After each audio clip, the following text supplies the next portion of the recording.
മുതലപ്പുഴയിലെ മരണക്കെണി.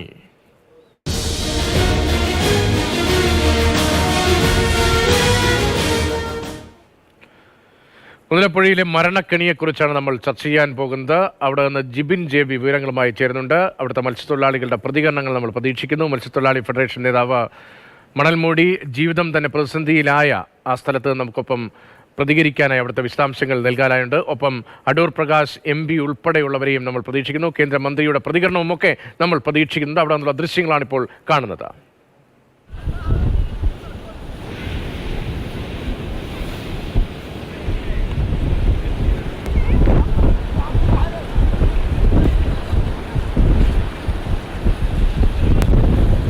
ദിവസങ്ങൾക്ക് മുമ്പ് എങ്ങനെയായിരുന്നു മുതലപ്പുഴി എന്നത് വ്യക്തമാക്കുന്ന പഴയ ദൃശ്യങ്ങളും ഇന്നത്തെ പ്രതിസന്ധി നിറഞ്ഞ കാഴ്ചകളുമാണ് നമ്മൾ ഈ ദൃശ്യങ്ങളിലൂടെ കാണുന്നത്.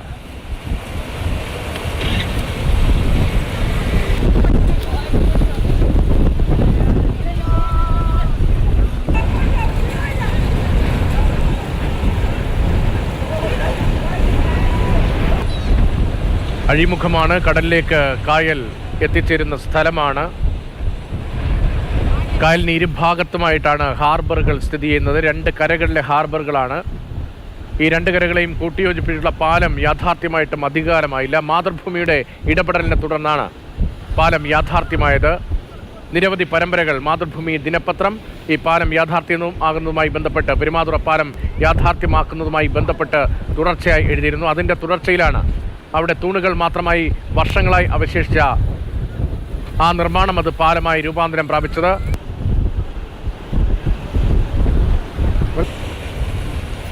അതിന് പിന്നാലെ രണ്ട് കരകളെയും ബന്ധിച്ചുകൊണ്ട് മത്സ്യബന്ധനം കൂടുതൽ സുഗമമായി മുന്നോട്ട് പോവുകയായിരുന്നു. അവിടെ നിന്നുള്ള ദൃശ്യങ്ങളാണ് കാണുന്നത്. കഴിഞ്ഞ ദിവസങ്ങളിലൊക്കെ സുഗമമായി പുഴയിലെയും കായലിലെയും വെള്ളം സംഗമിച്ച് കടലിലേക്ക് ഒഴുകിപ്പോവുകയായിരുന്നു. അവിടെയാണ് ഇപ്പോൾ വലിയ മണൽത്തിട്ട രൂപപ്പെട്ടിരിക്കുന്നത്. ഈ മണൽത്തിട്ട രൂപപ്പെടുന്ന സാധാരണ നിലയിൽ ജലം ഒഴുകിപ്പോകുന്ന ഭാഗത്തൂടെ വള്ളവും ബോട്ടും ഒക്കെ കായലിൽ നിന്ന് കടലിലേക്ക് ഇറങ്ങുമ്പോഴാണ് വലിയ തിരയുണ്ടായി അപകടം പറ്റുകയും നിരവധി പേർക്ക് ജീവൻ നഷ്ടമാവുകയും ചെയ്തത്. അവിടുത്തെ ദൃശ്യങ്ങളാണ് ഇപ്പോൾ നമ്മൾ കാണുന്നത്. മുതലപ്പുഴയിൽ നിന്നുള്ള ദൃശ്യങ്ങളാണ് കാണുന്നത്. ജലം ഒഴുകിയ സ്ഥലത്തെല്ലാം മണൽ മൂടിയിരിക്കുന്നു. ഒരു ബോട്ടോ വള്ളമോ ഇറക്കാൻ കഴിയാത്ത വലിയ പ്രതിസന്ധിയിലാണ് അവിടുത്തെ മത്സ്യത്തൊഴിലാളികൾ ഇപ്പോൾ ഉള്ളത്. പുഴയിൽ മുഴുവനായി മണൽത്തിട്ട രൂപപ്പെട്ടതിനാൽ മുതലപ്പുഴയിൽ മത്സ്യബന്ധനം പൂർണ്ണമായി മുടങ്ങിയെന്ന് അവിടെ നിന്ന് ജിബിൻ JBയും റിപ്പോർട്ട് ചെയ്യുന്നു. മത്സ്യത്തൊഴിലാളികളുടെ കുടുംബങ്ങൾ പട്ടിണിയുടെ വക്കിലാണ് ഇപ്പോൾ ഉള്ളത്. ഈ സാഹചര്യം തുടർന്നാൽ കായൽക്കരയിലെ വീടുകളിലേക്ക് വെള്ളം കയറുമെന്ന ഗുരുതര പ്രതിസന്ധി കൂടിയുണ്ട്. ജിബിൻ, ഇപ്പോൾ പ്രേക്ഷകർ കാണുന്നുണ്ട് മാതൃഭൂമി ന്യൂസിലൂടെ രണ്ട് ദൃശ്യങ്ങൾ, ഇന്നത്തെ ദൃശ്യങ്ങൾ, ഒപ്പം അല്പ ദിവസങ്ങൾക്ക് മുൻപുള്ള ദൃശ്യങ്ങൾ. അല്ലെങ്കിൽ അവിടെ വലിയ അപകടമാണ്. മരണപ്പുഴി എന്ന വിളിപ്പേരുള്ള കുപ്രസിദ്ധി ആർജിച്ച ഒരു മീൻപിടുത്ത കേന്ദ്രമാണ്. മീൻപിടുത്തത്തിന് വേണ്ടി ആളുകൾ പോകുന്ന, മത്സ്യത്തൊഴിലാളികൾ പോകുന്ന മരണം മുനമ്പാണ്. അവിടെയാണ് ഇപ്പോൾ പുതിയൊരു പ്രതിസന്ധി കൂടി വന്നിരിക്കുന്നത്. ജിബിൻ അവിടെ ചെല്ലുമ്പോൾ, അവിടുത്തെ ആളുകളുമായി സംസാരിക്കുമ്പോൾ, അവിടുത്തെ കാര്യങ്ങൾ നേരിൽ ബോധ്യപ്പെടുമ്പോൾ എന്തൊക്കെ വിവരങ്ങൾ പ്രേക്ഷകരോട് അവിടുത്തെ വിഷയത്തിൻ്റെ ഗൗരവത്തെക്കുറിച്ച് പറയാൻ കഴിയും? രതീഷ്, 70-ലധികം മത്സ്യത്തൊഴിലാളികൾക്ക് ജീവൻ നഷ്ടമായ ഒരു സ്ഥലത്താണ് ഈ കാണുന്നവരെല്ലാം നിൽക്കുന്നത് എന്നുള്ളതാണ് ഏറ്റവും എടുത്ത് പറയേണ്ടത്. മുൻപ് നമ്മൾ വർഷങ്ങൾക്ക് മുൻപ്, അല്ലെങ്കിൽ ഏകദേശം ഒരു 3-4 മാസങ്ങൾക്ക് മുമ്പ് മുതലപ്പുഴയിൽ എത്തിക്കഴിഞ്ഞാൽ ഇവിടെ വാർത്ത റിപ്പോർട്ട് ചെയ്യാൻ വരുന്നത് വലിയ തിരയിൽപ്പെട്ട വള്ളങ്ങൾ മറിയുന്നു, പുലിമുട്ടിലേക്ക് ഇടിച്ചു കയറി വള്ളങ്ങൾ മറിയുന്നു, മത്സ്യത്തൊഴിലാളികൾക്ക് ജീവൻ നഷ്ടപ്പെടുന്ന സാഹചര്യമുണ്ടാകും. ഇത്തരം വാർത്തകൾക്കാണ് മുൻപ് നമ്മൾ മുതലപ്പുഴയിൽ വന്നിരുന്നത്. പക്ഷേ കഴിഞ്ഞ 1.5 മാസം കൊണ്ട് ഇവിടുത്തെ സാഹചര്യം ആകെ മാറിയിരിക്കുകയാണ്. ഈ കായലിൽ നിന്ന് കടലിലേക്ക് വള്ളം മുതലപ്പുഴയുടെ ഭാഗം മുഴുവനായി മണൽ മൂടിയിരിക്കുകയാണ്. 1.5 മാസം, ഏകദേശം 1.5 ആഴ്ച മുൻപ് മാതൃഭൂമി ന്യൂസ് ഒരു ക്യാമ്പയിൻ ചെയ്തിരുന്നു. ആ ക്യാമ്പയിൻ്റെ ഭാഗമായും നമ്മൾ ഇവിടെ നിന്ന് വാർത്ത ചെയ്തതാണ്. അന്ന് ഈ പുലിമുട്ടിൻ്റെ, ഈ മുതലപ്പുഴയുടെ ഒരു ഭാഗം മാത്രമാണ് മണൽ മൂടിയിരുന്നത്. അന്ന് നമ്മൾ പറഞ്ഞതാണ്, സർക്കാരിനെ ഓർമ്മിപ്പിച്ചതാണ്, അധികൃതരെ ഓർമ്മിപ്പിച്ചതാണ്, ഇവിടെ കൃത്യമായ ഇടപെടൽ ഉണ്ടായില്ല എങ്കിൽ ഉടനടി തന്നെ വലിയ അപകടങ്ങൾക്ക് ഈ സ്ഥലം കാരണമാകുമെന്ന് അന്ന് തന്നെ നമ്മൾ ഓർമ്മിപ്പിച്ചതാണ്. വലിയ രീതിയിലുള്ള പ്രതിഷേധവും മത്സ്യത്തൊഴിലാളികളുടെ ഭാഗത്തു നിന്നുണ്ടായിരുന്നു. അന്ന് ഇടപെടലുണ്ടായ സമയത്ത് അവർ പറഞ്ഞത് ഒറ്റ ഉറപ്പാണ് മത്സ്യത്തൊഴിലാളികൾക്ക്, ഈ പ്രതിഷേധം നടത്തിയിരുന്നവർക്ക് അവർ നൽകിയത്, സർക്കാർ നൽകിയത് 1.5 മാസത്തിനുള്ളിൽ ഇവിടെ ഡ്രഡ്ജിങ് ഉൾപ്പെടെ നടത്തി ഈ മണൽ പൂർണ്ണമായി കരയിലേക്ക് മാറ്റിക്കൊണ്ട് മത്സ്യത്തൊഴിലാളികൾക്ക് യാതൊരുവിധ അപകടങ്ങളും ഉണ്ടാകാതെ മത്സ്യബന്ധനത്തിനായി പോകാനുള്ള സൗകര്യം ഉറപ്പാക്കും എന്നുള്ള ഒരു കാര്യമാണ് പറഞ്ഞത്. പക്ഷേ നമുക്ക് കാണാം, ആകെയുള്ളത് ഈ ഒരു ഡ്രഡ്ജിങ്ങിനെ കൊണ്ട് കൊണ്ട് എത്തിച്ച ഈ ഒരു ഉപകരണം മാത്രമാണ്, ഈ തൊട്ടു പിന്നിലെ കാണുന്ന ഡ്രഡ്ജിങ് ഉപകരണം മാത്രമാണ് ഇവിടെയുള്ളത്. ഇത് ഉപയോഗിച്ച് ഇത്തരം മൂടിക്കിടക്കുന്ന ഈ മണൽക്കൂന എങ്ങനെയാണ് 1.5 മാസം കൊണ്ട് മാറ്റാൻ കഴിയുക എന്നുള്ള ഒരു വലിയ ചോദ്യം അന്ന് തന്നെ മത്സ്യത്തൊഴിലാളികൾ ചോദിച്ചിരുന്നു. അവർ ചോദിച്ച ആ ചോദ്യത്തിന്റെ പെരുമാതുറ പാലം കാണാം. പെരുമാതുറ പാലം വന്നതിന് ശേഷം ഇരുകരകളും ബന്ധിക്കപ്പെട്ടതിന് ശേഷം വലിയ ടൂറിസം കേന്ദ്രമായി കൂടി മാറിയിരുന്നു ഈ പ്രദേശം. പക്ഷേ അവിടുത്തെ മത്സ്യത്തൊഴിലാളികളുടെ ജീവിതം അത് അപകടകരമായ സ്ഥിതിയിലൂടെ തുടരുമ്പോഴും അതിന് ശാശ്വതമായൊരു പരിഹാരം ഉണ്ടായിരുന്നില്ല. ഈ ഡ്രഡ്ജർ പോലും പേരിന് വേണ്ടി മാത്രമാണോ? ഈ ഡ്രഡ്ജർ ഉണ്ട് എന്ന് പറയുമ്പോഴും ഈ പ്രശ്നം പരിഹരിക്കാൻ കഴിയുന്നത്ര യന്ത്ര സംവിധാനങ്ങൾ അവിടെ ഉണ്ടോ?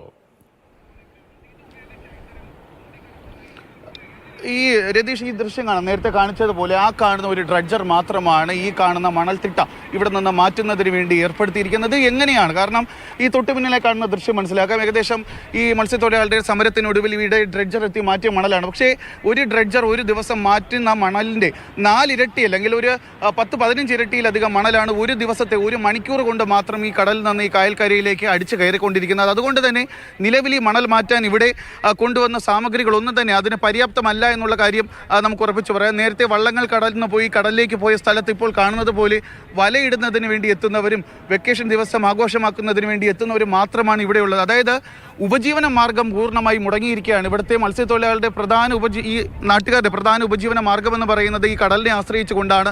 കടലിലേക്ക് ഓരോ ദിവസവും കടലിലെ വലിയ തിരമാലകളുമായി മല്ലിട്ടുകൊണ്ട് കടലിലേക്ക് പോയി അവിടെ നിന്ന് പിടിച്ചുകൊണ്ടുവരുന്ന മീനുകൾ ഇവിടെ കൊണ്ടുവന്ന് വിൽപ്പന നടത്തി അത് മാത്രമാണ് ഇവിടുത്തെ നാട്ടുകാരുടെ ഉപജീവന മാർഗം എന്ന് പറയുന്നത്. ഇവിടെ ഒരു മത്സ്യബന്ധന ഗ്രാമമാണ്. കാരണം മരിയനാട് കഴിഞ്ഞാൽ 5 തെങ്ങ് പോകുന്ന വഴിക്ക് ഇവിടുന്ന് മാത്രമാണ് കുറച്ചെങ്കിലും സേഫായിട്ട് അവർക്ക് കടലിലേക്ക് പോകാൻ കഴിയുന്നത്. അങ്ങനെ കഴിഞ്ഞിരുന്ന ഒരു കാലം ഉണ്ടായിരുന്നതെന്ന് വേണം പറയാം. പക്ഷേ ഇപ്പോൾ യാതൊരുവിധ സുരക്ഷയും ഇല്ലാതെയാണ് അവർ സ്വന്തം ജീവൻ പണയം വെച്ച് കടലിലേക്ക് പോകുന്നത്. കഴിഞ്ഞ വർഷം തന്നെ ഞാനൊരു വാർത്ത റിപ്പോർട്ട് ചെയ്യുന്നതിന് വേണ്ടി ഇവിടെ എത്തിയപ്പോൾ നേരിട്ട് കണ്ട കാഴ്ചയാണ്. വലിയൊരു തിരമാലയിൽപ്പെട്ട വള്ളം ഈ സമീപത്തുള്ള പുലിമുട്ടിലേക്ക് ഇടിച്ചു കയറി 2ആയി മറിഞ്ഞ് അതിലുണ്ടായിരുന്ന മത്സ്യത്തൊഴിലാളികളെല്ലാം കടലിലേക്ക് പോകുന്ന ഒരു സാഹചര്യം. അതിൽ 2 മത്സ്യത്തൊഴിലാളികൾക്ക് ജീവൻ നഷ്ടപ്പെടുകയും ചെയ്തിട്ടുണ്ട്. ഇപ്പോൾ നമ്മോടൊപ്പം ഉള്ളതെന്ന് പറയുന്നത് ഈ സ്വതന്ത്ര മത്സ്യത്തൊഴിലാളി ഫെഡറേഷൻ്റെ ജില്ലാ പ്രസിഡൻ്റായിട്ടുള്ള വലേറി നൈസകാണ്. ഇദ്ദേഹമാണ് കഴിഞ്ഞ കുറച്ച് നാളുകളായി അല്ലെങ്കിൽ കുറച്ച് വർഷങ്ങളായി ഈ ഒരു സമരത്തിന് ചുക്കാൻ പിടിക്കുന്നത്, ഇവിടുത്തെ മത്സ്യത്തൊഴിലാളികൾക്ക് വേണ്ടി പ്രവർത്തിക്കുകയും ചെയ്യുന്നത്. കഴിഞ്ഞ കുറച്ച് നാളുകൾക്ക് ഏകദേശം 1.5 ആഴ്ച മുൻപാണ് മാതൃഭൂമി ന്യൂസ് അങ്ങോട്ട് സംസാരിച്ചത്. അന്ന് ഒരു വാർത്തയുടെ ഭാഗമായി അന്ന് നമ്മോട് പ്രതികരിച്ച ഒരു കാര്യമുണ്ട്. ഉടനടി സർക്കാരിൻ്റെ ഭാഗത്തുനിന്ന് ഒരു ഇടപെടൽ ഉണ്ടായില്ല എങ്കിൽ ഇവിടെ വലിയ നാശനഷ്ടങ്ങൾ ഉണ്ടാകും, മത്സ്യത്തൊഴിലാളികളുടെ ജീവൻ പോകുന്ന സാഹചര്യം ഉണ്ടാകുമെന്ന് അന്ന് പറഞ്ഞതാണ്. അതിപ്പോൾ യാഥാർത്ഥ്യമായിരിക്കുകയാണ്. ഇവിടെ പൂർണ്ണമായി നിങ്ങളുടെ ഉപജീവന മാർഗം തന്നെ മുടങ്ങിയിരിക്കുകയാണ്. അത് കറക്റ്റാണ് പറയുന്നത്.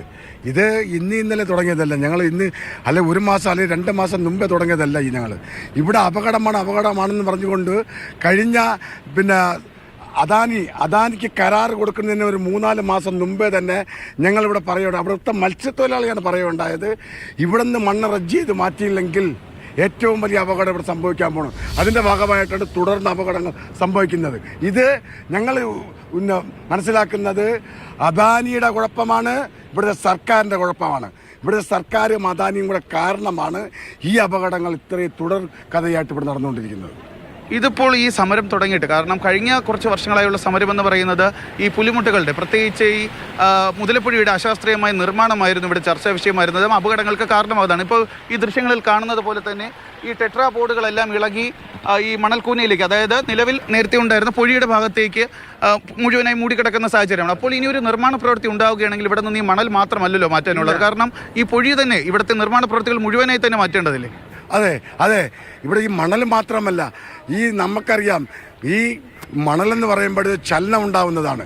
ഈ ചലനം ഉണ്ടാകുമ്പോഴത്തേക്കും കൃത്യമായിട്ട് ഈ കല്ലുകൾ നേരെ താഴോട്ട് പതിഞ്ഞ് വന്ന് നേരെ വന്ന് വെള്ളത്തിൽ വീഴേണ്ട ഒരു അവസ്ഥയിലേക്ക് എത്തിയിരിക്കും. ആ ഒരു അവസ്ഥയിലേക്കല്ല അവിടെ എത്തേണ്ടത്. ഇവിടെ ഈ മണൽ വാരുന്നതിൻ്റെ കൂടെ ഈ സൈഡുകളിലെ കല്ലുകൾ മാറ്റിയെടുത്താൽ മാത്രമേ ഇവിടുത്തെ വീതിക്ക് കുറച്ചുകൂടെ ഉണ്ടാവാനുള്ള സാധ്യതയുള്ളൂ. നമ്മളെപ്പോഴും പറയുന്നത് വീതി പറയുമ്പോൾ ഇവിടെ നിന്ന് ഈ സൈഡിലേക്ക് ഇരുന്ന കല്ലുകൾ ചൊരിഞ്ഞിങ്ങോട്ട് വന്ന് കിടക്കുന്നതിൻ്റെ ഭാഗമായിട്ടാണ് ഈ വീതി കുറയാൻ സാധ്യതയുണ്ടെന്നാണ് ഞാൻ മനസ്സിലാക്കുന്നത്. രതീഷ്, അത് തന്നെയാണ്. കാരണം ഈ മുതലപ്പുഴയിൽ ഇനി ആവശ്യമുള്ളത് ഈ കാണുന്നത് പോലെയുള്ള മണൽത്തിട്ട മാറ്റുക മാത്രമല്ല, ഇവിടെ നടന്നിരിക്കുന്ന നിർമ്മാണ പ്രവർത്തികൾ, പ്രത്യേകിച്ച് ഈ പുലിമുട്ടിൻ്റെ നിർമ്മാണം, ഇതെല്ലാം അശാസ്ത്രീയമാണ് എന്നുള്ള പരാതി കഴിഞ്ഞ കുറേ വർഷങ്ങളായി, ഏകദേശം 8ഓളം വർഷമായി ഇവർ ഉന്നയിക്കുന്നതാണ്. നിരവധി തവണ ഇവർ ഉന്നയിച്ചതുമാണ്. പല തവണ സർക്കാരുമായും പ്രത്യേകിച്ച് വകുപ്പ് മന്ത്രിയുമായും ഒക്കെ ചർച്ച നടത്തിയിരുന്നു. കഴിഞ്ഞ ഏകദേശം ഒരു 3-4 മാസം മുമ്പ് പാർലമെന്റിൽ പോലും അടൂർ പ്രകാശ് എം പി ഉൾപ്പെടെ പാർലമെന്റിൽ ഈ വിഷയം ഉന്നയിച്ചതാണ്.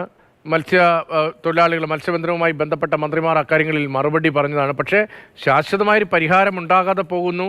ജീവൻ നഷ്ടമാകുന്ന കഥകൾ വീണ്ടും വീണ്ടും നമ്മൾ ദുഃഖത്തോടെ അവിടെ നിന്ന് കേൾക്കേണ്ടി വരുന്നു. കേരളത്തിൽ നിന്ന് ജോർജ് കുര്യൻ ഇക്കാര്യത്തിൽ ചില ഇടപെടലുകൾ നടത്തുന്നു. പക്ഷേ പ്രശ്നപരിഹാരം എന്നത് ഇതുപോലെ നമ്മൾ നിരന്തരമായി വാർത്ത ചെയ്യുമ്പോൾ, അവിടെ ജീവൻ നഷ്ടമാകുമ്പോൾ, ആ മുറവിളി കൂടുമ്പോൾ മാത്രമാണല്ലോ അത്തരം ഇടപെടലുകൾ ഉണ്ടാകുന്നത്. ഇപ്പോൾ നമ്മൾ കാണുന്ന ഭാഗം അത് സാധാരണ നിലയിൽ ബോട്ടും വള്ളവും ഒക്കെ പോകുന്ന ഭാഗമാണോ? കുട്ടികൾ ഓടിക്കളിക്കുന്ന ഭാഗം, അവിടെ അപകടകരമായ സ്ഥിതി ഇപ്പോഴുണ്ടോ? ഈ വള്ളവും ബോട്ടും ഒക്കെ ഇപ്പോഴും ഈ മണൽത്തിട്ട ഉള്ളതിന് ഉൾഭാഗത്ത്, കായൽ ഭാഗത്താണോ? രതീഷ്, ഈ കാണുന്ന വള്ളങ്ങൾ ഇത് ഈ കായൽക്കരയിൽ നിന്ന് ഇവിടേക്ക് കൊണ്ടുവന്നതാണ്. ഇത് ഈ മണൽത്തിട്ടയിൽ കയറി കഴിഞ്ഞാൽ പിന്നീട് ഏകദേശം ഒരു 100-150 മീറ്റർ ഉണ്ട് ഇവിടെ നിന്ന് കടലിലേക്ക് പോകാൻ. ഈ കാണുന്ന ഭാഗത്ത്, അതായത് ഈ കാണുന്ന വള്ളം ഇവിടെ നിന്ന് ഈ കാണുന്ന വഴിയിൽ കൂടി ഏകദേശം ഒരു 100-150 മീറ്റർ പിന്നിട്ടാൽ മാത്രമാണ് ഈ കടലിലേക്ക് പോകാൻ കഴിയുന്നത്. പക്ഷേ ഇവിടെയാണ് ഈ കാണുന്ന മണൽത്തിട്ട രൂപപ്പെട്ടിരിക്കുന്നത്. അത് ഒരു വശത്ത് രൂപപ്പെട്ടതല്ല, ഈ പുഴയുടെ പൂർണ്ണമായി അതിൻ്റെ ആ ഒരു വിസ്തീർണത്തിൻ്റെ ആ ഒരു ലെവലിൽ തന്നെ മണൽ മൂടിയിരിക്കുകയാണ്. അതുകൊണ്ട് ഈ കാണുന്ന ചെറു വള്ളങ്ങൾക്കൊക്കെ ഈ കാണുന്ന ഈ കായലിൽ നിന്ന് മണൽത്തിട്ടയിലേക്കുള്ള ആ ഭാഗത്ത് വരെ മാത്രമേ എത്താൻ സാധിക്കുകയുള്ളൂ. ഇവിടെ നിന്ന് യാതൊരു കാരണവശാലും അവർക്ക് ഈ ചെറു വള്ളങ്ങളുമായി കടലിലേക്ക് പോകാൻ സാധിക്കുന്നത്. പലരും ഇവിടെ നിന്ന് പലായനം ചെയ്യുന്ന ഒരു സാഹചര്യമാണുള്ളത്. കാരണം ഇതുവഴി ഉപജീവന മാർഗ്ഗം നടത്തിയിരുന്നവർക്ക് ഇതുവഴി കടലിലേക്ക് പോകാൻ സാധിക്കാതെ പലരും വള്ളങ്ങളുമായി സമീപത്തുള്ള തീരങ്ങളിലേക്ക് കുടിയേറുന്ന ഒരു സാഹചര്യമുണ്ട്. പല വീടുകളിൽ നിന്നും മത്സ്യത്തൊഴിലാളികൾ ഇവരുടെ ചെറു വള്ളങ്ങളുമായി ലോറിയിൽ ചെറിയ വള്ളങ്ങൾ കടത്തിക്കൊണ്ട് സമീപത്തുള്ള അഞ്ചുതെങ്ങിലേക്കും മരിയനാടേക്കും കുറച്ചുപേർ കൊല്ലത്തേക്കും ഒക്കെ പോകുന്ന ഒരു സാഹചര്യമുണ്ട്. കഴിഞ്ഞ വർഷവും സമാന രീതിയിൽ ഈ കടലിൻ്റെ ഭാഗത്ത് വലിയ കടൽ ക്ഷോഭം ഉണ്ടായ സമയത്ത് ഇവിടെ നിന്ന് കടലിലേക്ക് വള്ളങ്ങൾ ഇറക്കാൻ പറ്റാതെ വന്നപ്പോൾ ഇവിടെ നിന്ന് കൊല്ലത്തെ വാടി ഹാർബറിലേക്കൊക്കെ തന്നെ പോയിരുന്നു. സർക്കാർ ഇടപെട്ടുകൊണ്ടാണ് താൽക്കാലികമായി അങ്ങോട്ടേക്ക് മാറ്റാമെന്ന് പറഞ്ഞു. പക്ഷേ അവിടെ എത്തിയപ്പോൾ അവർ നേരിട്ടത് വലിയ രീതിയിലുള്ള പ്രതിസന്ധിയാണ്. കാരണം ഈ കൊല്ലത്തുള്ള മത്സ്യത്തൊഴിലാളികളുടെ ഭാഗത്ത് നിന്ന് ഇവിടെ നിന്ന് വന്നവരെ അങ്ങോട്ടേക്ക് കുടിയേറിയവരെ അവിടെ നിന്ന് മത്സ്യബന്ധനത്തിനായി പോകാൻ അവർ അനുവദിക്കുന്നില്ല. അങ്ങനെ വലിയ രീതിയിലുള്ള പ്രതിഷേധവും ഉണ്ടായി. തുടർന്നാണ് അവർ പൂർണ്ണമായി കളക്ടറിന്റെ ഉത്തരവും കൂടി വന്ന സാഹചര്യത്തിൽ അവർ പൂർണ്ണമായി വീണ്ടും തിരികെ പെരുമാതുറ മുതലപ്പുഴയിലേക്ക് തന്നെ മത്സ്യബന്ധനത്തിനായി വരുന്ന ഒരു സാഹചര്യം കൂടി ഉണ്ടായി. നേരത്തെ പറഞ്ഞ പോലെ നമ്മൾ വലേറിയൻ ഐസക്കിനോട് സംഭവിച്ചു. അതേപോലെ തന്നെ ഈ സമരവുമായി ബന്ധപ്പെട്ട് എപ്പോഴും നിൽക്കുന്ന ഒരാൾ കൂടിയാണ്. ചേട്ടാ, ഇതിപ്പോൾ ഇനി എന്താണ് നിങ്ങൾ ഇവിടെ ചെയ്യാൻ സാധിക്കുന്നത്? എന്താണ് ഇതിലെന്താ ചെയ്യാൻ സാധിക്കുന്നത്? ഈ ഡ്രഡ്ജ് ചെയ്ത് ഇവിടുത്തെ മണൽ ഒഴിവാക്കുക, കൂടാതെ ഈ പുലിമുട്ടിൻ്റെ നീളം വർദ്ധിപ്പിക്കുക. ഒരു 177 കോടി രൂപ കേന്ദ്ര സർക്കാർ സഹായിച്ചു ഈ കേരളത്തിനെ ഇവിടുത്തെ മുതലപ്പുഴയുടെ മുട്ടിൻ്റെ നീളം കൂട്ടാൻ വേണ്ടി സഹായിച്ചെന്ന് പറഞ്ഞു. ഈ കേരളത്തിലുള്ള മുഴുവൻ സ്ഥലങ്ങളിലും BJPക്കാർ അതിൻ്റെ പോസ്റ്ററും വെച്ച് എല്ലാം വെച്ചു. ആ പൈസ എന്തു ചെയ്തു? ആ പൈസ എന്ത് ചെയ്യും? 177 കോടി കൊടുത്തെന്ന് പറഞ്ഞു. ഇന്ന് ഇദ്ദേഹം നമ്മുടെ ബഹുമാനപ്പെട്ട ഫിഷറീസ് മിനിസ്റ്റർ പറഞ്ഞു 1,67,00,000 രൂപ ഇവിടെ ഇത് ഡ്രഡ്ജിങ്ങിന് വേണ്ടി കൊടുത്തെന്ന് പറഞ്ഞു. ഈ ഡ്രഡ്ജിങ് യഥാർത്ഥത്തിൽ ഈ ഡ്രഡ്ജിങ്ങിന് വേണ്ടി 2,17,00,000 രൂപ കൊടുത്തത് അദാനിയാണ്. അദാനിക്ക് മുന്നിൽ കൈനീട്ടി നിൽക്കേണ്ട അവസ്ഥയിലാണ് ഇന്ന് സർക്കാരുള്ളത്. അദാനി കഴിഞ്ഞ ജൂലൈ 21-ാം തീയതി അദാനിയും സർക്കാർ ഈ മുതലപ്പുഴ അഴിമുഖത്തിൽ നിന്നുള്ള കരാർ കഴിഞ്ഞു. എന്നിട്ട് ഈ അദാനിയിൽ നിന്നും വാങ്ങി ഈ ഭാഗം ഡ്രഡ്ജ് ചെയ്യുന്നതിന് വേണ്ടി കാലതാമസം വരുത്തിയതിൻ്റെ പേരിലാണ് ഇന്ന് ഈ ഗതികേട് ഇവിടെ ഉണ്ടായത്. അല്ലാതെ ഈ ഒരു ഗതികേട് വരുമെന്ന് നവംബർ മാസത്തിൽ തന്നെ ഇവിടെ ഉദ്യോഗമിത്രങ്ങളോട് വളരെ വ്യക്തമായ രീതിയിൽ രേഖകളോട് കൂടി ഞാൻ അറിയിച്ചതാണ്. അന്ന് അവരത് ചെവിക്കൊള്ളുകയും അന്ന് ഇതിനു വേണ്ടിയുള്ള ബദൽ സംവിധാനം ഉണ്ടാക്കുകയും തയ്യാറായിരുന്നെങ്കിൽ ഇന്ന് മുതലപ്പുഴയിൽ ആശ്രയിച്ച് ജീവിക്കുന്ന ഏകദേശം 15,000-20,000 വരുന്ന കുടുംബങ്ങൾ പട്ടിണിയിലാവില്ലായിരുന്നു. അവരുടെ മക്കളെ വിദ്യാഭ്യാസം, അവരുടെ മക്കളുടെ മറ്റുള്ള ആവശ്യങ്ങൾക്കുള്ള ചെലവിന് ഇനി ആര് ഈ സർക്കാർ നൽകുമോ? 1 കിലോ അരി ഈ സർക്കാരിന് ഇത് സംബന്ധമായി പ്രയാസപ്പെടുന്ന കുടുംബങ്ങളെ സഹായിക്കാൻ പ്രഖ്യാപിക്കാൻ കഴിഞ്ഞിട്ടുണ്ടോ? കഴിഞ്ഞ 9 വർഷമായി ഈ മുതലപ്പുഴയിൽ നിരന്തരം ഉണ്ടാകുന്ന ഈ അപകടങ്ങൾക്ക് എന്തെങ്കിലും ഒരു പരിഹാരം ഉണ്ടാക്കാൻ കഴിഞ്ഞിട്ടുണ്ടോ? 9 വർഷങ്ങൾക്ക് ശേഷമുണ്ടായ ഒരു പ്രതിഭാസം ഇത്. കഴിഞ്ഞ 9 വർഷമായി ഇങ്ങനെ ഒരു സംഭവം ഇവിടെ ഇല്ല. എന്തുകൊണ്ട് ഇവിടെ സംഭവിച്ചു? അദാനി എന്നുള്ള ഗുണം കഴിഞ്ഞു തീർന്നപ്പോൾ അവൻ്റെ ഡ്രഡ്ജറും കൊണ്ടുപോയി തീർന്നപ്പോൾ അത് ഇനിയും അദാനി തന്നെ ചെയ്യുമെന്ന് ഇവിടെയുള്ള മത്സ്യത്തൊഴിലാളികളെ പറഞ്ഞു പറ്റിച്ച്. ചെയ്യാൻ അദാനിക്ക് ഇവിടെ കരാറ് കഴിഞ്ഞു. കഴിഞ്ഞ 2024 ഏപ്രിൽ കരാറ് കഴിഞ്ഞു. വീണ്ടും 2 മാസം പുതുക്കി. എന്നിട്ടും അത് വീണ്ടും 1 മാസം കുറിക്കും. അങ്ങനെയാണ് ജൂലൈ 21 അദാനി ഇവിടെയായിട്ടുള്ള കരാറ് കഴിഞ്ഞാണ് മുതലപ്പുഴയിൽ ഡ്രഡ്ജിങ് ചെയ്യുന്നത്. എന്നാൽ അത് വ്യക്തമായിട്ട് സർക്കാരിന് അറിയാതിരുന്നിട്ടും ഇനി ഇവിടെ ഡ്രഡ്ജിങ് നടത്തേണ്ടത് സർക്കാരിൻ്റെ ഉത്തരവാദിത്തമാണ്, ഇവിടുത്തെ തുറമുഖ വകുപ്പിൻ്റെ ഉത്തരവാദിത്തമാണ് എന്ന് മനസ്സിലാക്കിയിട്ട് മനഃപൂർവ്വം ഇവിടെയുള്ള പാവങ്ങളെ പറ്റിക്കാൻ വേണ്ടി, ഇവിടെയുള്ള മത്സ്യത്തൊഴിലാളികളെ കുരുതി കൊടുക്കാൻ വേണ്ടി ചെയ്യുന്ന ഒരു പൊറാട്ട് നാടകമാണിത്. ഇതൊരിക്കലും നമുക്ക് വഹിച്ചു കൊടുക്കാൻ കഴിയില്ല. ഇതിന് സമരമല്ല ചെയ്യേണ്ടത്, ഇതിന് സമരമല്ല, മന്ത്രിമാരുടെ വീടുകളിൽ പോയി കഞ്ഞി വെക്കേണ്ടതാണ്. അവൻ്റെയൊക്കെ കഞ്ഞിയാണ് നമ്മൾ ഉണ്ടാക്കി കുടിക്കേണ്ടത്. അല്ലാതെ ഇത് ഞങ്ങളെ വികുതി പണം കൊണ്ടാണ് ഇവന്മാർ AC-യും വലിയ വലിയ കാറുകളും കൊണ്ട് നടക്കുന്നത്. ഞങ്ങളെ പോലെയുള്ള മത്സ്യത്തൊഴിലാളികളുടെ വലിയ വികാരം ഈ സമരത്തിന്റെ ഭാഗമായി പല ഘട്ടങ്ങളിൽ നമ്മൾ കണ്ടിട്ടുണ്ട്. പക്ഷേ അവരുടെ വാക്കുകളുടെ മൂർച്ച യഥാർത്ഥ പ്രശ്നത്തിന്റെ മൂർച്ച വെച്ച് നോക്കുമ്പോൾ അതിന്റെ 7 അയലത്ത് വരില്ല. ഇതിനേക്കാൾ വലിയ വികാരം പ്രകടിപ്പിക്കേണ്ട ഒന്ന് തന്നെയാണ് അവിടുത്തെ വലിയ പ്രതിസന്ധി എന്ന കാര്യത്തിൽ സംശയമില്ല. നേരത്തെ ജിബിൻ പറഞ്ഞ പോലെ 70-ലധികം ആളുകൾ ഒക്കെ സമീപകാലത്തെ കണക്കുകളിലാണ് അത്രയധികം ആളുകൾക്ക് ജീവൻ നഷ്ടമായി എന്നത് നമ്മൾ കൂട്ടേണ്ടി വരുന്നത്, കാണേണ്ടി വരുന്നത്. എങ്കിലും ഈ പ്രശ്നം പരിഹരിക്കുന്നതിന് വേണ്ടി ഇവിടെ നിന്ന് സുരക്ഷിതമായി മത്സ്യബന്ധനത്തിന് പോകുന്നതിന് വേണ്ടി ഒരു ശാശ്വതമായ പരിഹാരം വളരെ അകലെയാണ് എന്ന യാഥാർത്ഥ്യമാണ് നിൽക്കുന്നത്. ഇപ്പോൾ ഒരു കളിക്കളം പോലെ കിടക്കുകയാണ് നൂറുകണക്കിന് മത്സ്യത്തൊഴിലാളികളുടെ ജീവന മാർഗമായ, ജീവന ഉപാധിയായ കടലിലേക്ക് പോകേണ്ട ആ ഭാഗം. അവിടെ ഇപ്പോൾ സഞ്ചാരികളുടെയും ഒക്കെ തിരക്കാണോ? അവിടെ മീൻ പിടിക്കാനെത്തുന്ന ആളുകളുടെയും ഒക്കെ തിരക്കാണോ? അവരുടെ കൂടി പ്രതികരണങ്ങളൊക്കെ തേടാൻ ഇപ്പോൾ കഴിയുമോ? രതീഷ്, അത് തന്നെയാണ് ഈ തൊട്ടുപിന്നിലായി കാണുന്നത്. രതീഷ് പറഞ്ഞതുപോലെ 70 പേരുടെ ജീവൻ നഷ്ടമായ സ്ഥലമാണ്. അവിടെയാണ് ഇപ്പോൾ ഈ യുവാക്കൾക്ക് അവരുടെ വെക്കേഷൻ കാലം ആസ്വദിക്കാൻ പറ്റുന്ന ഒരു സ്ഥലമായി മാറിയിരിക്കുന്നത്. കാരണം ഈ ഒരു പ്രതിഭാസം കാരണം, ഈ പൊഴിയിൽ രൂപപ്പെട്ട മണൽക്കൂന കാരണം ഉപജീവന മാർഗം നഷ്ടമായിരിക്കുന്ന ഏകദേശം 10,000-ലധികം ആളുകൾക്കാണ്. ഇവിടെ പ്രധാനമായും ഈ നാട്ടുകാരുടെ, ഞാൻ നേരത്തെ പറഞ്ഞതുപോലെ തന്നെ ഈ മുതലപ്പുഴി, അഞ്ചുതെങ്ങ്, മരിയനാട്, ഇതൊക്കെ ഒരു മത്സ്യബന്ധന ഗ്രാമമാണ്. ഇവിടുത്തുകാരുടെ ഉപജീവന മാർഗമെന്ന്, ഏക ഉപജീവന മാർഗമെന്ന് തന്നെ പറയാം. ഇവർക്ക് മറ്റ് തൊഴിലുകൾ അറിയില്ല, മറ്റ് തൊഴിലുകൾ ചെയ്യുന്നുമില്ല.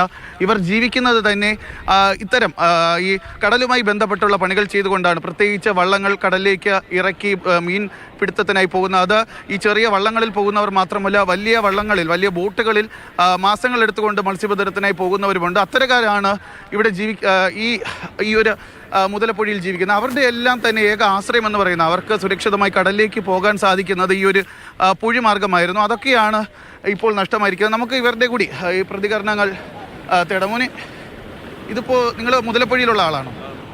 ഇത് നിങ്ങളുടെ ആദ്യമായിട്ടായിരിക്കുമല്ലോ ഇങ്ങനെ ഒരു സാഹചര്യം ഇവിടെ ഉണ്ടാകുന്നത്? ആദ്യമായിട്ടാണ്. ഇത് മുമ്പ് എത്രത്തോളം ആൾക്കാരുടെ ജീവൻ നഷ്ടമായൊരു സ്ഥലമല്ലേ? കാരണം ഇവർക്ക് ഒരു കൗതുകമാണ്. ഈ കുട്ടിയെ കണ്ടറിയാം, ഈ കുട്ടിയുടെ കയ്യിൽ ഇവിടെ നിന്ന് പിടിച്ച മീനാണോ? ഇവിടെ നിന്ന് കൈ കൊണ്ട് പിടിച്ചതാണ്. അതായത് ഇവർക്ക് ഈ ഉപജീവന മാർഗം തേടി ഇവരുടെ കുടുംബാംഗങ്ങൾക്ക്, പ്രത്യേകിച്ച് രക്ഷകർക്ക്, മാതാപിതാക്കൾക്ക് ഒന്നും കടലിലേക്ക് പോകാൻ സാധിക്കുന്നില്ല. ഈ കുട്ടികൾ ഒരു കൗതുകം എന്നോണം പിടിക്കുന്ന മീനുകൾ മാത്രമാണ് ഇവിടെ നിന്ന് ഇപ്പോൾ ലഭിച്ചുകൊണ്ടിരിക്കുന്നത്. ഈ കാണാൻ ജിബിൻ അവിടെയുള്ള ആളുകളുടെ പ്രതികരണങ്ങളിലേക്ക് പോകൂ, അവരുമായിട്ട് സംസാരിക്കൂ. ഒരു നിമിഷം, അപ്പോഴേക്ക് ഞാൻ അവിടേക്ക് മടങ്ങിയെത്താം. ഇപ്പോൾ ശ്രീ അടൂർ പ്രകാശ് MP നമുക്കിപ്പോൾ ടെലിഫോണിൽ. ശ്രീ അടൂർ പ്രകാശ്, കേന്ദ്രമന്ത്രിയെ ഞങ്ങൾ ശ്രമിച്ചാണ്, അദ്ദേഹത്തെ ടെലിഫോണിൽ ലഭിച്ചില്ല. അങ്ങ് ഈ വിഷയമൊക്കെ നേരത്തെ പാർലമെന്റിൽ ഉന്നയിച്ചതാണ്. മുതലപ്പുഴി മരണപ്പുഴിയാകുന്ന പ്രശ്നത്തിൽ ശാശ്വതമായി ഇടപെടൽ വേണമെന്ന ആവശ്യം ഉന്നയിച്ചതാണ്. കേന്ദ്ര സർക്കാരിൻ്റെ ഭാഗത്തുനിന്ന് മറുപടിയും ഒക്കെ വന്നു. കേന്ദ്രമന്ത്രിയും ഒക്കെ മറുപടി വിശദീകരിക്കുന്നതുമൊക്കെ ഉണ്ടായിരുന്നു ഈ സമീപ ദിവസങ്ങളിലും. പക്ഷേ ഇപ്പോഴത്തെ വലിയ പ്രതിസന്ധി, അത് നേരത്തെ മരണപ്പുഴി എന്ന അവസ്ഥയിൽ നിന്ന് മാറി അവർക്ക് കടലിലേക്ക് പോകാനേ കഴിയുന്നില്ല. ആ മണൽ മാറ്റാൻ അവർക്ക് ആശ്രയമാകാൻ ആരുമില്ലാത്ത ദുരവസ്ഥയാണ്. താങ്കളുടെ ശ്രദ്ധയിൽ ഇക്കാര്യം പെട്ടിരുന്നോ? ഏത് തരത്തിൽ ഇടപെടാൻ കഴിയും? ഞാൻ എൻ്റെ ശ്രദ്ധയിൽ വന്ന ഒരു വിഷയമാണ്. ഈ കഴിഞ്ഞ ദിവസമാണ് ഈ കാര്യങ്ങൾ എൻ്റെ ശ്രദ്ധയിൽ പ്രത്യേകമായി വന്നത്.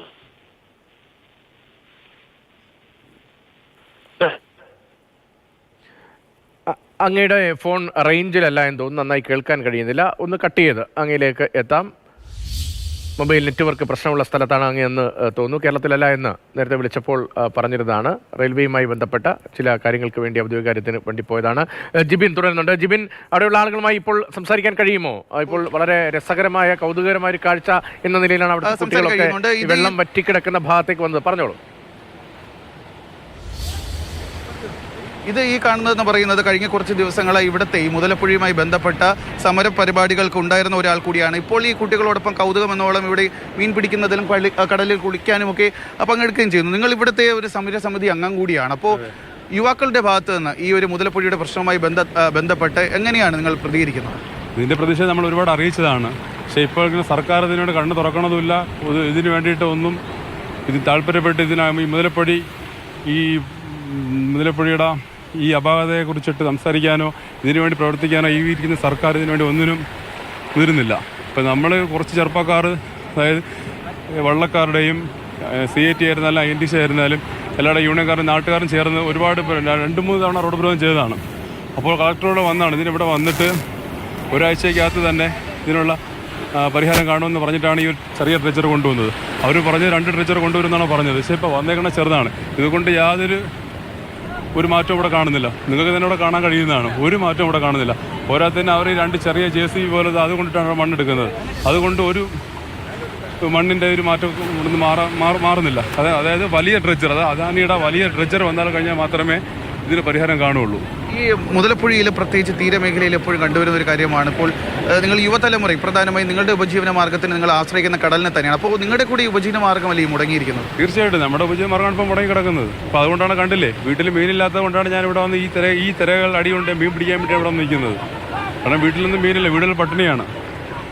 എല്ലാവരുടെ വീടുകളിലും പട്ടിണിയാണ്. കാരണം ആരും പുറത്തിറങ്ങുന്നില്ല. പുറത്തിറങ്ങി പ്രതികരിച്ചിട്ട് അതിനൊരു സർക്കാരുടെ ഭാഗത്ത് നിന്ന് യാതൊരു നടപടിയും കാണുന്നില്ല. എത്രയെന്ന് പറഞ്ഞ് പ്രതികരിക്കും നാട്ടുകാർ? രതീഷ്, അത് തന്നെയാണ്. കാരണം പ്രതിഷേധിച്ച് പോലും ഈ ജനത മടുത്തിരിക്കുന്നു. കാരണം വർഷങ്ങളായി, ഏകദേശം 9 വർഷത്തോളമായി ഈ ജനത ഒരു കാര്യത്തിന് വേണ്ടി പ്രതിഷേധിക്കുന്നു. കാരണം തങ്ങളുടെ ഉപജീവന മാർഗം സുഗമമായി നടക്കുന്നതിന് വേണ്ടി അവർ അവരുടെ പ്രതിഷേധം നടത്തുന്നു. പല സന്ദർഭങ്ങളിലും സർക്കാരിൻ്റെ ഭാഗത്ത് നിന്ന് ഇടപെടലുകൾ ഉണ്ടാകുന്നു, ചർച്ച നടത്തുന്നു. പക്ഷേ അതൊന്നും തന്നെ ഒരു ശാശ്വത പരിഹാരത്തിലേക്ക് എത്തുന്നില്ല എന്നുള്ളതാണ് വാസ്തവമെന്ന് പറയുന്നത്. ഇപ്പോൾ ഈ കഴിഞ്ഞ കുറച്ച് ദിവസങ്ങളായി ഇപ്പോൾ കാണാം ഈ കുട്ടികളൊക്കെ ഈ പണ്ട് ഇറങ്ങാൻ പേടിച്ചിരുന്ന ഒരു സ്ഥലം, അല്ലെങ്കിൽ ഈ മുതലപ്പുഴ, ഈ താഴമ്പള്ളി എന്ന് പറയുന്നത് പല ആളുകൾക്ക് പേടി സ്വപ്നമായിരുന്നു, മരണപ്പൊഴിയായിരുന്നു, മത്സ്യത്തൊഴിലാളികളുടെ മരണപ്പൊഴി എന്ന് അറിയപ്പെട്ടിരുന്ന ഒരു സ്ഥലമായിരുന്നു ഈ മുതലപ്പുഴ എന്ന് പറയുന്ന ആ ഒരു ഭാഗത്താണ്. ഈ നമ്മളിപ്പോൾ നിൽക്കുന്ന ഈ ഒരു പ്രദേശത്താണ് ഇവിടെ ഈ ടെട്രാപോഡുകൾക്കിടയിലേക്ക് വള്ളങ്ങൾ ഇടിച്ചു കയറിക്കൊണ്ട് പലർക്കും മരണം സംഭവിക്കുന്ന സാഹചര്യം ഉണ്ടായിരിക്കുന്നത്. അവിടെയാണ് ഈ കുട്ടികൾ പോലും ഇപ്പോൾ ഇറങ്ങി കളിക്കാൻ പറ്റുന്ന, അവർക്ക് സുരക്ഷിതമായി ഇറങ്ങി കളിക്കാൻ പറ്റുന്ന ഒരു സ്ഥലമായി ഇത് മാറിയിരിക്കുന്നത്. ചേട്ടാ, ഇനി ഈ പ്രതിഷേധം, അതായത് ഇപ്പോൾ സർക്കാരിൻ്റെ ഭാഗത്ത് നിന്ന്, അല്ലെങ്കിൽ പ്രത്യേകിച്ച് ഈ ഹാർബർ എഞ്ചിനീയറിംഗ് ബോർഡിൻ്റെ ഭാഗത്ത് നിന്ന് നിങ്ങൾക്ക് നൽകിയ ഉറപ്പ് 1.5 മാസം കൊണ്ട് മണൽ പൂർണ്ണമായി നീക്കാം എന്ന ഉറപ്പ്, അതുപോലും ഇപ്പോൾ പാലിക്കപ്പെടുന്നില്ല. കാരണം ഈ കൊണ്ടുവന്നിരിക്കുന്ന എക്യുപ്മെൻറ്റ്സ് അത് ഉപയോഗിച്ച് ഈ മണൽ മാറ്റാമെന്നുള്ളൊരു പ്രതീക്ഷയുണ്ടോ? ഇല്ല, ഈ റെഞ്ചർ കൊണ്ട് മണൽ നീക്കം ചെയ്യാൻ സാധിക്കില്ല. ഇതിനേക്കാളും വലിയ ലെഞ്ചർ കൊണ്ടുവന്ന് മാറ്റിയാലേ അത് മണൽ കുറേയെങ്കിലും മാറ്റാൻ സാധിക്കുള്ളൂ. എന്ന് വെച്ചാൽ ഈ 1.5 മാസവും മണൽ കയറിക്കൊണ്ടിരിക്കുന്ന ടൈമാണ്. അതുകൊണ്ട് ഈ ചെറിയ ലെഞ്ചറിട്ട് ഇതൊക്കെ മണൽ മാറ്റാൻ സാധിക്കാത്ത കാര്യമാണ്. ഇത് കുറേ മണൽ മാറ്റിക്കൊണ്ടിരിക്കും, വീണ്ടും ഇതിൻ്റെ ഡബിൾ പങ്ക് കയറിക്കൊണ്ടിരിക്കും. അത് കടലിൻ്റെ ഒരു പ്രകൃതിയുടെ ഇതാണ്. പിന്നെ ഇത് മത്സ്യത്തൊഴിലാളികളെ ഈ സർക്കാർ സഹായിക്കണമെങ്കിൽ അവർ മുന്നിലോട്ട് ഇറങ്ങി ഇത് വലിയ റെഞ്ചർ കൊണ്ടുവന്ന് ഇത് മണ്ണുകൾ സുരക്ഷിതമായി നീക്കി മത്സ്യത്തൊഴിലാളികളുടെ ജീവിതം കടന്നു പോകുന്നത് മാതൃഭൂമി ന്യൂസ് അതിന്റെ ആഴം പരിശോധിക്കുകയായിരുന്നു, പ്രേക്ഷകരിലേക്ക് എത്തിക്കുകയായിരുന്നു. ജിബിൻ JB അവിടെ നിന്നുള്ള വിവരങ്ങൾ നൽകിക്കൊണ്ടിരിക്കുന്നത്. മാത്രമല്ല, കായലിൽ ഈ മണലിങ്ങനെ അഴിമുഖത്ത് അടിഞ്ഞു കൂടുന്നതനുസരിച്ച് കായലിലെ ജലനിരപ്പ് ഉയരുന്നുണ്ട്. സമീപത്തുള്ള വാമനപുരം പുഴയിലെയും ഒക്കെ ജലനിരപ്പ് ഉയരും. അങ്ങനെയെങ്കിൽ ഒരു 5 പഞ്ചായത്തിലെങ്കിലും, ചുറ്റിക്കിടക്കുന്ന 5 പഞ്ചായത്തിലെങ്കിലും ജലനിരപ്പ് പലയിടത്തായി ഉയരും. സമീപത്തെ വീടുകളിലേക്കൊക്കെ വെള്ളം കയറുമെന്ന ആശങ്കയൊക്കെ നിലനിൽക്കുന്നുണ്ട്. കടലിനും കായലിനും ഇടയിൽ, കടലിനും പുഴയ്ക്കുമിടയിൽ വലിയ വീതിയില്ലാതെ വരമ്പ് പോലെ പോകുന്ന റോഡുകൾ, പ്രധാനപ്പെട്ട പാത കടന്നു പോകുന്ന സ്ഥലമൊക്കെ ഇവിടെയുള്ളതാണ്. അത്തരം റോഡുകൾ ഒരു തവണ ഒലിച്ചു പോയാൽ പിന്നീട് അവ പുനഃസൃഷ്ടിക്കുക അത്ര എളുപ്പവുമായിരിക്കില്ല. അങ്ങനെ വലിയ ഗൗരവതരമായ വിഷയമാണ് ഇവിടെ ഉണ്ടായിക്കൊണ്ടിരിക്കുന്നത്, മുതലപ്പുഴയിൽ സംഭവിച്ചുകൊണ്ടിരിക്കുന്നത്. മുതലപ്പുഴയിലെ വലിയ പ്രതിസന്ധിയുടെ അവിടുത്തെ ദൃശ്യങ്ങളും ആളുകളുടെ പ്രതികരണങ്ങളുമാണ് നമ്മൾ കണ്ടുകൊണ്ടിരുന്നത്. ജിബിൻ JB വിവരങ്ങളുമായി തുടരുന്നത്. ജിബിൻ, മത്സ്യബന്ധനം ഇങ്ങനെ പ്രതിസന്ധിയിൽ മുന്നോട്ട് പോവുകയാണെങ്കിൽ പട്ടിണി അത് വളരെ വേഗത്തിൽ ആ തീരത്തെ പിടിമുറുക്കുമെന്ന കാര്യത്തിൽ സംശയമില്ല. അത്തരം വാക്കുകളാണ് അവിടെ ഇപ്പോൾ മീൻ പിടിക്കാൻ വരെ ഇറങ്ങിയിരിക്കുന്ന ആളുകൾ പറയുന്നത്. ഈ മത്സ്യബന്ധനം കൊല്ലത്തേക്ക് മാറ്റുന്നടക്കം ചില ആലോചനകളൊക്കെ ഉണ്ടായിരുന്നല്ലോ, അതേക്കുറിച്ച് അവിടെ ചർച്ചകളുണ്ടോ? അവിടുത്തെ ആളുകളുടെ പ്രതികരണം എന്താണ്? ഒപ്പം വെള്ളപ്പൊക്ക ഭീഷണി എത്രത്തോളം ഇടങ്ങളിൽ ഇപ്പോഴുണ്ട്? രതീഷ്, ഇവിടെ ഈ മുതലപ്പുഴയിൽ സമീപകാലത്തായി മണൽത്തിട്ട രൂപപ്പെട്ടത് കാരണം മത്സ്യത്തൊഴിലാളികളുടെ ഉപജീവന മാർഗ്ഗം മുടങ്ങിയത് കൊണ്ട് പലതരത്തിലുള്ള ചർച്ചകൾ നടന്നിരുന്നു. പ്രത്യേകിച്ച് സഭകൾ ഇടപെട്ടുകൊണ്ട് സർക്കാരിൻ്റെ ഭാഗത്ത് നിന്ന്, ഹാർബർ എഞ്ചിനീയറിംഗ് വകുപ്പിൻ്റെ ഭാഗത്ത് നിന്ന് നിരവധി ചർച്ചകൾ നടത്തും. ഇതിനൊടുവിലാണ് ഈ മത്സ്യബന്ധനം കൊല്ലം ഭാഗത്തേക്ക് മാറ്റാൻ വേണ്ടി, കാരണം സുരക്ഷിതമായി ഇവർക്ക് മത്സ്യബന്ധനത്തിന് പോകണം, അതുകൊണ്ട് മത്സ്യത്തൊഴിലാളികളുടെ വള്ളങ്ങളുമായി ഇവർ കൊല്ലത്തേക്ക് മാറ്റി കൊല്ലം ഹാർബറിൽ നിന്ന് മത്സ്യബന്ധനത്തിനായി പോകാനുള്ള ഒരു സൗകര്യം ഒരുക്കാം, അത്തരം ഒരു നീക്കം നടത്തുന്നുണ്ട്. പക്ഷേ മത്സ്യത്തൊഴിലാളികൾ മുൻപ് കഴിഞ്ഞ വർഷവും ഇതുപോലെ ഇവിടെ ഇവിടെ ഈ വള്ളങ്ങൾ മറിഞ്ഞ് അപകടം ഉണ്ടാകുന്ന സമയത്ത് ഇതുപോലെ ഒരു നീക്കമുണ്ടായതാണ്. അന്ന് കൊല്ലത്ത് പോയ മത്സ്യത്തൊഴിലാളികൾ അപമാനിക്കപ്പെട്ടാണ് ഇങ്ങോട്ടേക്ക് തിരിച്ചു വരികയും ചെയ്തത്. അപ്പോൾ മത്സ്യത്തൊഴിലാളികൾ ചേട്ടാ, നിങ്ങളിപ്പോൾ സജീവേട്ടൻ കഴിഞ്ഞ കുറച്ച് നാളുകളെ ഈ സമരവുമായി ബന്ധപ്പെട്ട ആളാണ്, ഒരു വള്ളത്തിൻ്റെ ഉടമയും കൂടിയാണെന്ന് ഞാൻ മനസ്സിലാക്കുന്നു. അപ്പോൾ നിങ്ങൾ ഈ ഒരു ഇത്തരം ഒരു നീക്കം, അതായത് ഇവിടെ നിന്ന് മത്സ്യത്തൊഴിലാളികളുടെ വള്ളങ്ങളുമായി കൊല്ലത്തേക്ക് മാറ്റി കഴിഞ്ഞാൽ അവിടെ നിന്ന് മത്സ്യബന്ധനത്തിനായി പോകാനുള്ള അവസരമൊരുക്കും, അത്തരം ഒരു നീക്കം നടക്കുന്നെന്ന് പറയുന്നത് നിങ്ങൾ അംഗീകരിക്കുമോ? അതൊരിക്കലും അംഗീകരിക്കാൻ കഴിയില്ല. കഴിഞ്ഞ വർഷം തന്നെ ഞങ്ങൾ അവിടെ പോയി അനുഭവിച്ച വേദനകളും യാതനകളും ചില്ലറയല്ല. ഞങ്ങൾക്ക് അവിടെ തൊഴിലുപകരണങ്ങളും ഒന്നും സുരക്ഷിതമല്ല. ഞങ്ങളെ മീൻ കൊണ്ട് കൊടുത്താൽ അവിടെ ഓരോ വിളിക്കുന്ന ഓരോർക്കും നമ്മൾ കമ്മീഷൻ കൊടുക്കണം. മാത്രമല്ല ഞങ്ങൾക്ക് ഇവിടെ നിന്ന് അവിടെ പോയി താമസിച്ച് പണി ചെയ്യാനുള്ള അസൗകര്യമുണ്ട്, ട്രാൻസ്പോർട്ടിങ്ങിനുള്ള ബുദ്ധിമുട്ടുണ്ട്.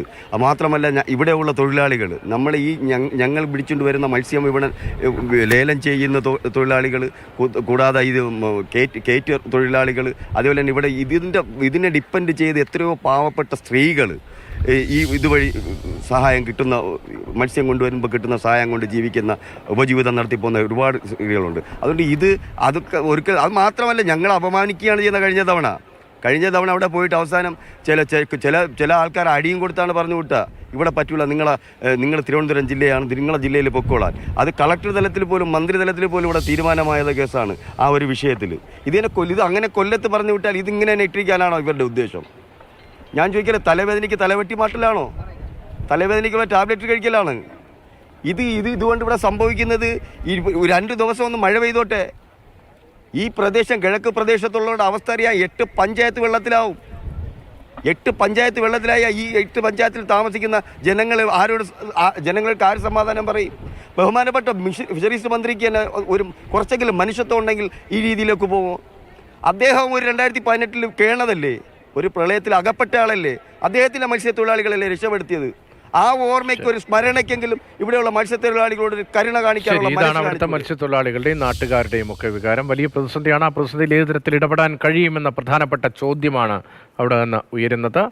സർക്കാർ സംവിധാനങ്ങൾ, കേന്ദ്ര സംസ്ഥാന സർക്കാരുകളുടെ സംവിധാനങ്ങൾ, തദ്ദേശ സ്ഥാപനങ്ങളുടെ പരിമിതികൾക്ക് ഉള്ളിൽ നിന്നുകൊണ്ടുള്ള ഇടപെടലുകളൊക്കെ അടിയന്തരമായി ഉണ്ടാകേണ്ട അനിവാര്യതയാണ് ചൂണ്ടിക്കാണിക്കപ്പെടുന്നത്.